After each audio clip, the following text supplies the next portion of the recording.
வணக்கம் வெற்றியாளர்களே. இன்னைக்கு இந்த வீடியோ அழகு 5ல இந்திய பொருளாதாரம் மற்றும் தமிழக வளர்ச்சி நிர்வாகம் 20 கேள்விகள் குரூப் 4க்கானது. இதுல நம்ம இந்த எல்லோ கலர்ல ஷேர் பண்ணிருக்கக்கூடிய எல்லாமே நம்ம வீடியோ போட்டுட்டோம், பார்த்தாச்சு. சரக்கு மற்றும் சேவை வரி அப்படின்றத மீன் பண்ணி ஒரு வீடியோ, ஓகேவா?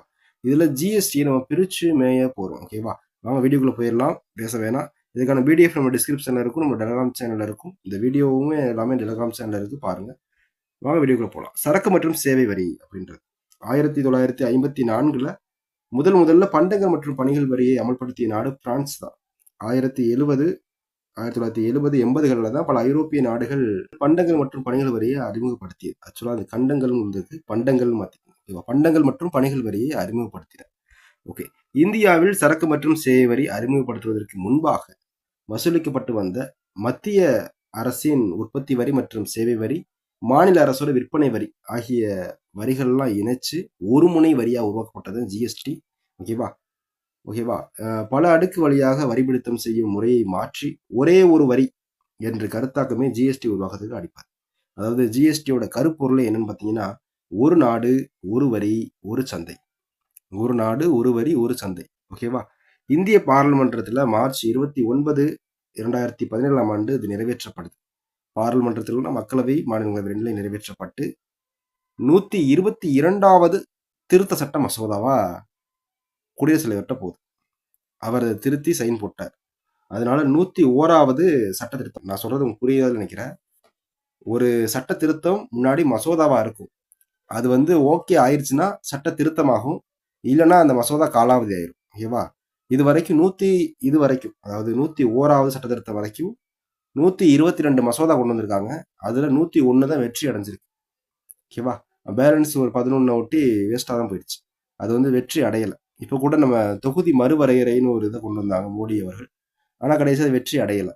அந்த மாதிரி மசோதா வர்றது வெற்றி அடைஞ்சாதான் சட்ட திருத்தம். ஓகே, 101வது சட்ட திருத்தம் ஜூலை 1 2017 அமல்படுத்தப்படுது. அதாவது என்ன சட்ட திருத்தம் அப்படின்னா, 269A அப்படின்னு ஒரு புதிய ஆர்டிகிள் சேர்க்கிறாங்க, ஓகேவா? இந்த ஆர்டிகளை பத்தி கீழே வரிசையா வரும், அப்படியே போவோம். முதல்ல புத்தகத்தில் உள்ள தகவலை பார்த்துக்கிட்டு இருக்கோம், ஓகேவா? அதுக்கடுத்து அப்படியே கீழே போகதான் நமக்கு சூடு பிடிக்கும். ஓகே, வாங்க போகலாம். அடுத்து பாருங்க, பெட்ரோலிய பொருட்கள், ஆல்கஹால் அதாவது மதுபானங்கள், மின் சேவை, இயற்கை எரிவாயு அதாவது சிலிண்டர். அடுத்து பாருங்க, காய்கறிகள் மற்றும் அத்தியாவசிய பால், அரிசி, கோதுமை இந்த மாதிரியான பொருட்கள், இது மேலாம் ஜிஎஸ்டி மத்திய அரசு விதிக்கிறது இல்லை, ஓகேவா? காய்கறிகள் மற்றும் பழங்கள்ல பாத்தீங்கன்னா ஒரு டிமாண்ட் இருக்கு. அதாவது ஃப்ரெஷ்ஷா புடிட்டு விற்கக்கூடிய காய்கறிகள்ல 0%, அது ஒண்ணுமே வரி இல்லை, ஓகேவா? ஆனா அதே காய்கறிகளை பதப்படுத்தி ஒரு பேக்கெட்ல போட்டு வித்தாங்கன்னா, பேரிச்சம்பழம் லைன் டேட்ஸ் விற்கிறாங்க, அதுக்கு வரி இருக்கு. ஏன்னா அது பதப்படுத்தப்பட்ட ஒரு பேரிச்சம்பழம், ஓகேவா? அதே பேரிச்சம்பழத்தை ஃப்ரெஷ்ஷா பிடுங்கி விற்கிறாங்கன்னா அப்போதைக்கு வரி இல்லை, ஓகே தானே? ஓகே, அடுத்து பாருங்க. இது இதுல மத்திய அரசு வரி விதிக்கிறது இல்லை. இதுல பெட்ரோலிய பொருட்கள், ஆல்கஹால், மதுபானங்கள், மின் சேவைகள், இயற்கை வாயுகள், காய்கறி மற்றும் அத்தியாவசிய பொருட்கள்ல மத்திய அரசு வரி விதிக்கிறது இல்லை, மாநில அரசு அவங்களுடைய வரி விதிக்கலாம், ஓகேவா? இப்போ மதுபானங்கள் மேல கூட 10 ரூபாய் வச்சு விற்கிறாங்க அப்படின்ற மாதிரிலாம் இப்போ எலெக்ஷன் பிரச்சாரத்தில் பேசினாங்க. இதெல்லாம் மத்திய அரசு வைக்கக்கூடிய வரி இல்லை, மாநில அரசு வைக்கக்கூடிய வரி. அது மாநில அரசுக்கு நல வரி அப்படின்னு ஒன்று இருக்கு. இந்த நல வரி அப்படின்னா என்னன்னு தெரிஞ்சுக்கணும் ஃபர்ஸ்ட்.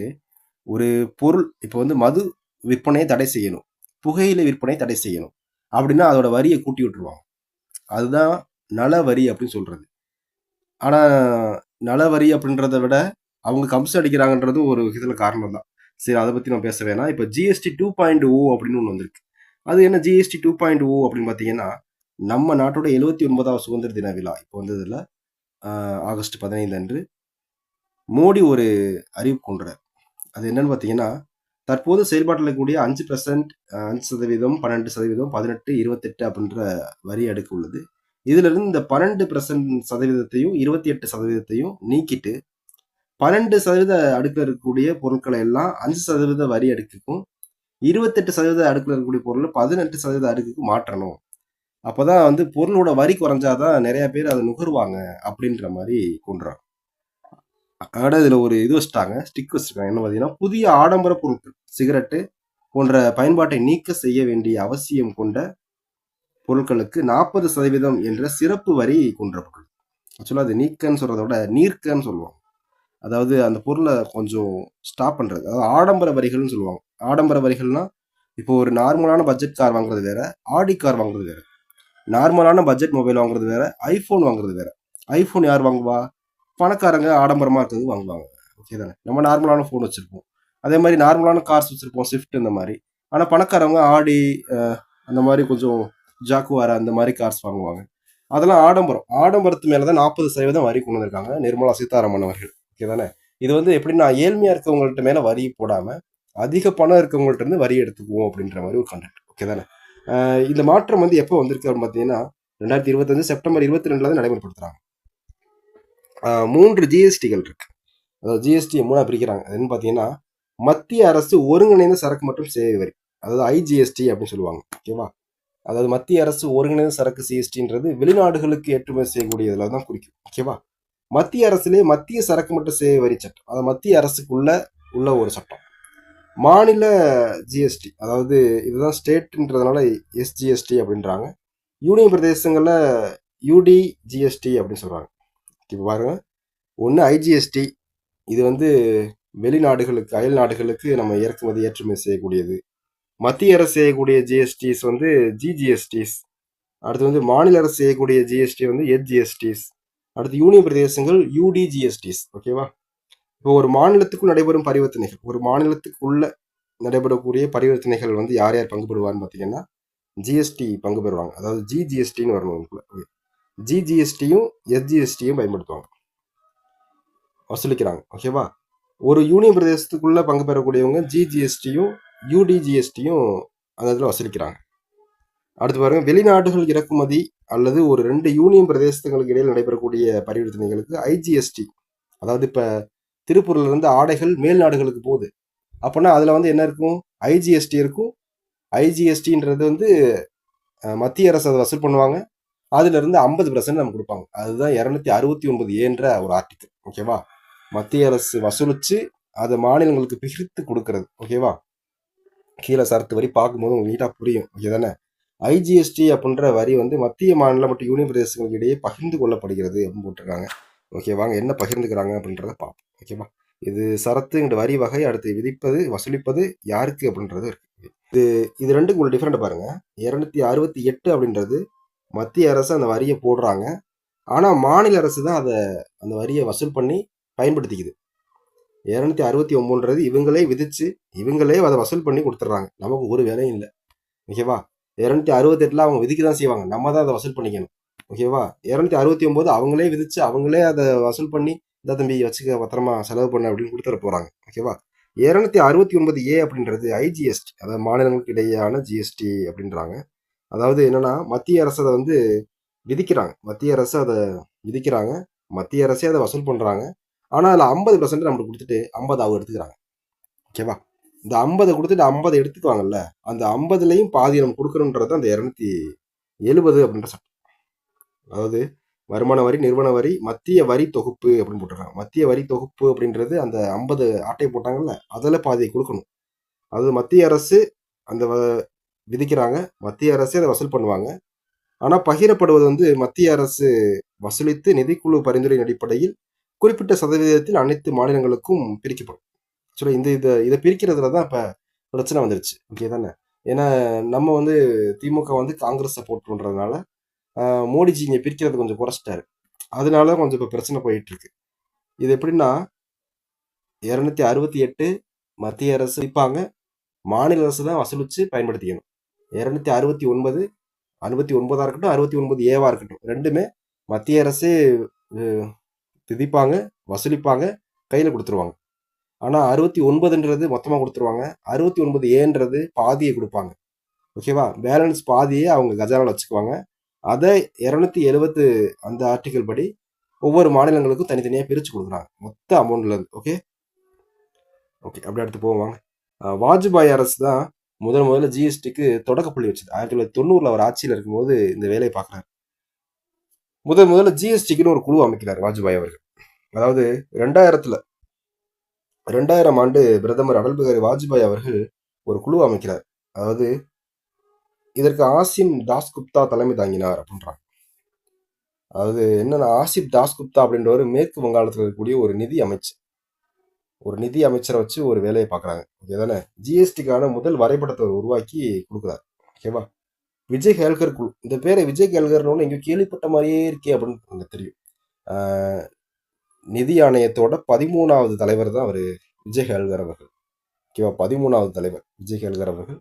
உங்களுக்கு நிதி ஆணையம் எந்த ஆர்டிகல் அடிப்படையில் செயல்படுது அப்படின்னு தெரிஞ்சுன்னா அதை கமெண்ட்ல சொல்லுங்க. அடுத்த வீடியோ நம்ம நிதி ஆணையம் பற்றி பார்ப்போம். ஓகேவா? ஏன்னா நிதி ஆணையம் பற்றியும் நம்ம கொஞ்சம் பிரித்து மேய வேண்டியது இருக்குது. ஏன்னா அதெல்லாம் கொஞ்சம் கொஸ்டின் இம்பார்ட்டண்டாக இருக்குது.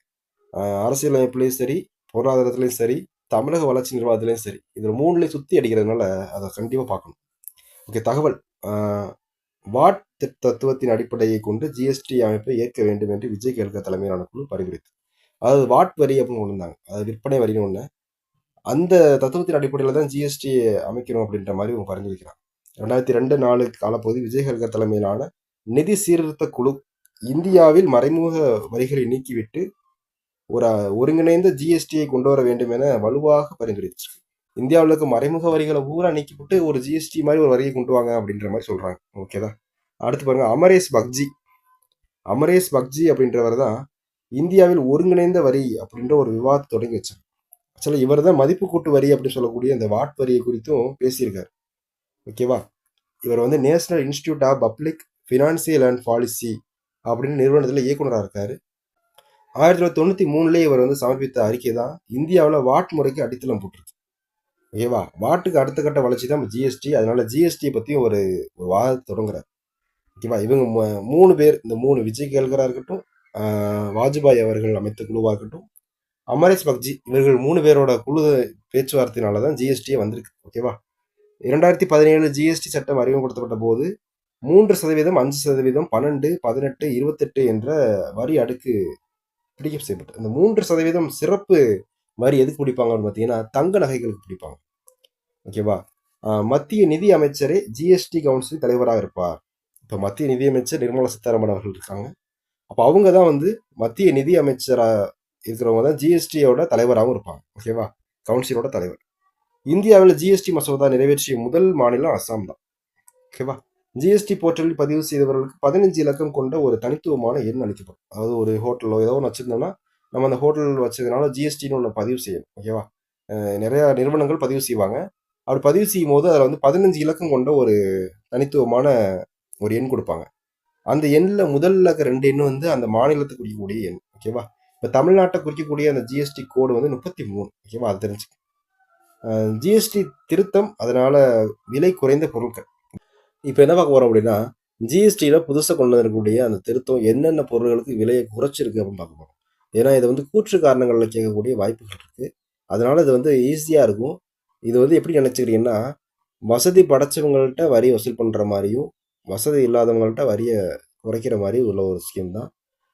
ஹோட்டல் வச்சுருக்கவங்களுக்கு ரெடிமேட் பரோட்டா போடுவாங்க, சப்பாத்தி வச்சுருப்பாங்க, அதுக்கு ஜிஎஸ்டியிலேருந்து விலக்கு அளிச்சிட்டாங்க. ஓகேவா? அதுபோலவே பென்சில், ரப்பர், மேப் மீதான வரி முற்றிலும் நீக்கப்பட்டுள்ளது. சாக்லேட்டுகள், ரெடிமேட் பாஸ்தா, நூடுல்ஸ் ஆகியவை 5% வரி அடுக்கிற்குள் வந்துள்ளன. இது வந்து அதாவது 12% இருந்தது பூரா 5க்கு வந்துருச்சு. 28% இருந்தது பூரா 18%க்கு வந்துருச்சு. அதை மட்டும் ஞாபகம் வச்சுக்கோங்க. ஏன் இந்த சாக்லேட், ரொட்டி, பாஸ்தாக்கெல்லாம் குறைச்சிட்டாங்கன்னா, வெண்ணெய் மீதான வரி குறைக்கப்பட்டதுனால அந்த நெய்யை வச்சோ வெண்ணெயை வச்சோ செய்யக்கூடிய ரொட்டி, சாக்லேட்டு, ரெடிமேட் பாஸ்தா, நூடுல்ஸ் இதுக்கெல்லாம் வரி குறைஞ்சிருச்சு. ஓகேவா? இவற்றின் விலை குறைகிறது முடிச்சிட்டாங்க. உலர் பழங்கள், நொறுக்கு தீனி மீதான வரி 5% குறைக்கப்பட்டுள்ளது. விலை குறையும். அதாவது உலர் பழங்கள், நொறுக்கு தீனி மீதான வரி 5% குறைச்சிருக்கிறதுனால இதோட விலை குறையும் அப்படின்றாங்க. ஓகேவா? அடுத்து பாருங்க, ஏசி, பிரிட்ஜு, வாஷிங் மிஷின், இது வந்து மாற்றிக்கங்க, 32 இன்ச்சு டிவி. ஓகேவா? 32 இன்ச்சு அங்குலத்துக்கு மேலுள்ள டிவிகள், பாத்திரம் கழுவும் இயந்திரம் ஆகியவற்றின் மீதான வரி 28லேருந்து 18 குறைச்சிட்டாங்க. ஆக்சுவலாக டிவிஸில் 32 இன்ச்சுக்கு மேலே உள்ளதுக்கு தான் வரியை குறைச்சிருக்காங்க. ஓகே. ஏசி, பிரிட்ஜு, வாஷிங் மிஷினுக்கு வரியை குறைச்சிருக்காங்க. ஓகேவா? பாத்திரம் கழுவும் இயந்திரம் ஆகியவற்றுக்கு வரி 28%லேருந்து 18 குறைஞ்சிருக்கு. ஓகே. அடுத்து பாருங்க, ஆடம்பர கார்களை தவிர 1200 சிசிக்கும் குறைவாக உள்ள கார்கள் மீதான வரி 28லேருந்து 18 குறைச்சிருக்கு. அதாவது 1200 சிசியோட கம்மியாக உள்ள காருக்கு மீதான வரியை வந்து 28லேருந்து 18 குறைச்சிருக்காங்க. அதே மாதிரி 350 சிசி இன்ஜினுக்கும் உள்ள இருக்கக்கூடிய இன்ஜின் வச்சிருக்கக்கூடிய இருசக்கர வாகன பைக்குக்கும் 28%லேருந்து 18% வரியை குறைச்சிருக்காங்க. மருத்துவ உபகரணங்கள், தெர்மாமீட்டர், நோய் கண்டறியும் கருவிகள், இரத்த சர்க்கரை ஆகியவற்றை கண்டறியும் கருவிகள், சில மருத்துவ மாத்திரைகள் ஆகியவற்றின் விலை குறைந்துள்ளது. மூக்கு கண்ணாடிகள், லென்ஸ் மீதான வரி 12% 5% குறைந்துள்ளது அப்படின்னு போட்டிருக்காங்க. அடுத்து பாருங்க, சோப்பு, டூத் பேஸ்ட்டு, ஷாம்பு, பானை, குக்கர், தட்டு, கரண்டி, அடுப்பு, கத்தி, மேஜை, கரண்டி போன்ற பொருட்கள் மீதான வரி குறைக்கப்பட்டுள்ளது. அதாவது சமையல் பொருட்களுக்கும் அத்தியாவசிய பொருட்கள் குறைச்சிருக்காங்க. அடுத்து பாருங்க, சைக்கிள் 12% 5% வந்துவிட்டது. சைக்கிள் ரேட்டை வரியை 12% 5% குறைச்சிருக்காங்க. சிமெண்ட் மீதான வரியும் குறைக்கப்பட்டுள்ளது அப்படின்றாங்க. இப்போ வீடு கட்டுறதுக்கு சிமெண்ட் வரி குறைச்சிருக்காங்க. ஆனால் மணல் கல்லெல்லாம் அள்ளிட்டு போகுது ரேட்டு. ஓகேவாங்க. ஜிஎஸ்டி வசூல் சாதனை படைச்சு வருது 2025-26.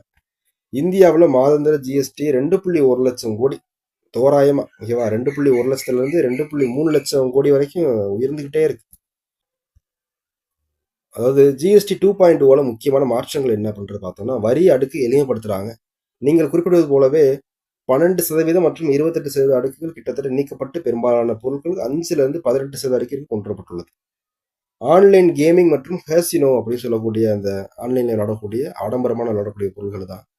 ஆன்லைன் கேமிங் துறையில் 28% வரி விதிப்பு தொடர்ந்து நடைமுறையில் உள்ளது. ஆனால் ஆன்லைன் கேம் விளையாடக்கூடியதில் மட்டும் 28% வரி விதிப்பு இருந்துகிட்டு தான் இருக்கு. இது குறித்து நீதிமன்றங்கள் விவாதங்கள்லாம் போய்கிட்டு தான் இருக்கு, இன்றும் நடைபெற்று வருகிறது.